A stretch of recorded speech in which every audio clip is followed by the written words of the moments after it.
เป็นเต่าหรือไงเดินให้มันเร็วๆหน่อยสิไม่คิดว่ามึงเก่ามากเลยคลิปได้เมื่อกี้มึงเห็นหรือเปล่าก็ไม่มีอะไรนี่มันก็แค่ล่อให้มึงแยกออกมาจากกลุ่มจะได้รุมฆ่ามึงแถวป้อมกับดักโง่ๆแล้วมึงไม่คิดจะเตือนกูบ้างเลยเหรอเตือนทำไมล่ะก็มีแต่พวกโง่เท่านั้นแหละที่จะติดกับ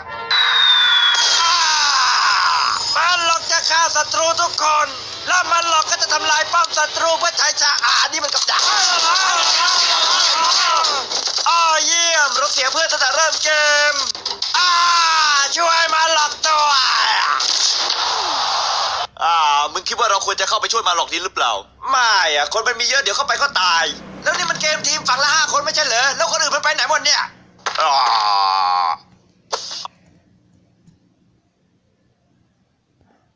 ตีป้อมแล้วทำลายฐานศัตรูแต่พวกมึงมันโง่เพราะฉะนั้นฟังกูถ้ามึงอยากชนะมึงป้อแป้มึงตายง่ายมากกะโกมึงอ้วนมึงโง่มึงเป็นโลกมนุษย์มึงคิดว่ามีเขาแล้วมึงเจ๋งมากเลยมึงเข้าป่าเวลาสัตว์แล้วไม่ต้อง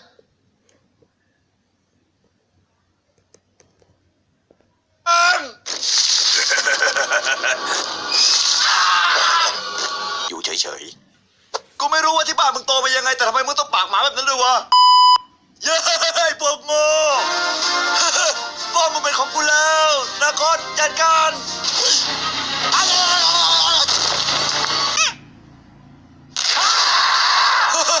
กูว่ากลับบ้านแล้วเว้ยพวกโง่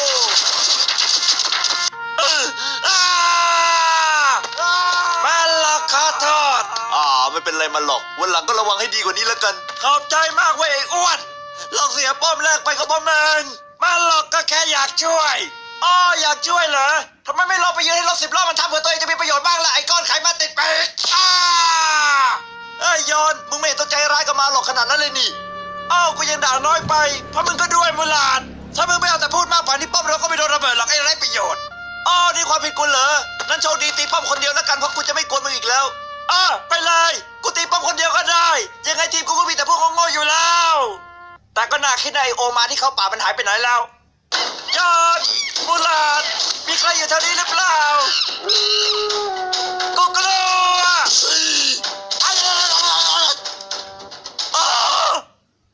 ไปเลยทีมโง่ๆกูไม่ต้องการพวกมึงหรอกมึงคอยดูกูจะทำลายป้อมศัตรูด้วยตัวคนเดียวตัวคนซูเปอร์แมนมึงอยู่ในเกมด้วยเหรอเนี่ยได้ยินว่าชอบป้อมมากดีไม่ไปอยู่กับมันเลยล่ะ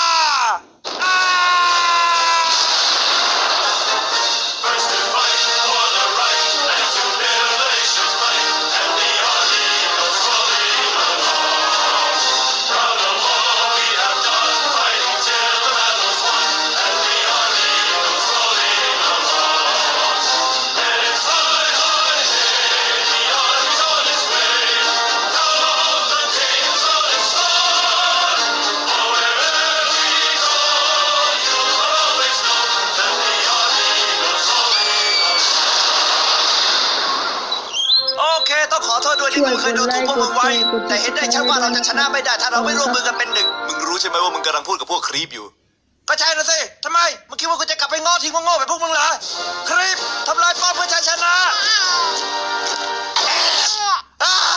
บุลาดกูขอโทษกูก็แค่อยากให้พวกมึงเล่นดีๆเฉยๆกูสู้คนเดียวไม่ได้กูโดนไอ้กล้ามโตเล่นมา3 รอบแล้วเนี่ยกูเข้าใจมึงไว้ยอนแต่ถ้ามึงด่ามั่วซั่วแบบนี้ไม่มีใครเขาอยากจะช่วยมึงหรอกทำไมมึงไม่ลองแนะนำดีๆแทนที่จะไปด่าคนอื่นเขาล่ะแบบนั้นคนอื่นจะได้ไม่เสียกำลังใจและน่าจะมีโอกาสชนะมากกว่าตอนนี้แล้วกันมึงคิดว่าตอนนี้เรายังมีโอกาสชนะจริงๆเหรอแน่นอนสิถ้าทุกคนช่วยกันแถมเรายังเหลือป้อมอีกสักป้อมนึงเนี่ยโอเคคิดในแง่ดีเราก็ยังเหลือฐานบ้านเราอยู่แต่เราจะไม่ชนะแน่ถ้าเราไม่มีทีมมึงไปตามมันหลอกมาเดี๋ยวกูจะไปตามคนอื่นมาให้และอย่าลืมล่ะพูดดีๆไม่งั้นเราแพ้หมดแน่แล้วไอ้มันหลอกมันอยู่ไหนดูตามมาตามเรือบ้างสิพวกโง่ว่าไงมันหลอก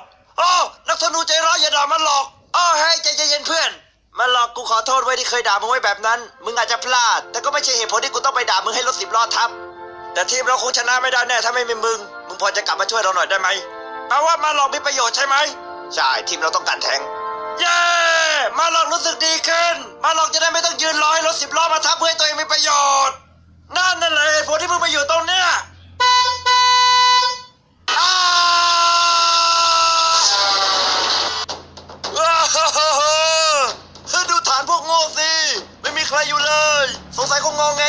ดแล้ว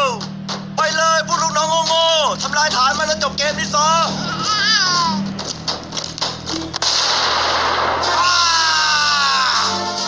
ยังมีพวกโง่อยู่ในฐานจัดการมันเลยนี่แหละมันแยกตัวแล้วจัดการทีละตัวเลย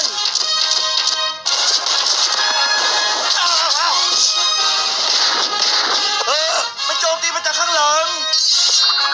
มันลาดรับไปนี่ไม่มีคนช่วยละสิไอ้อ้วน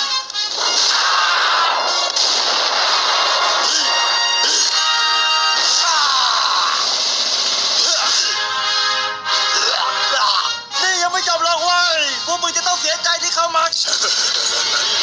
พวกโรคจิต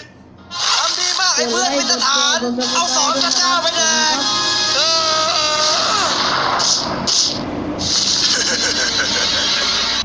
กูไม่อยากจะเชื่อเลยว่าเราจะจัดการศัตรูทั้งหมดได้เร็วแบบเนี้ยพวกเรามันสุดยอด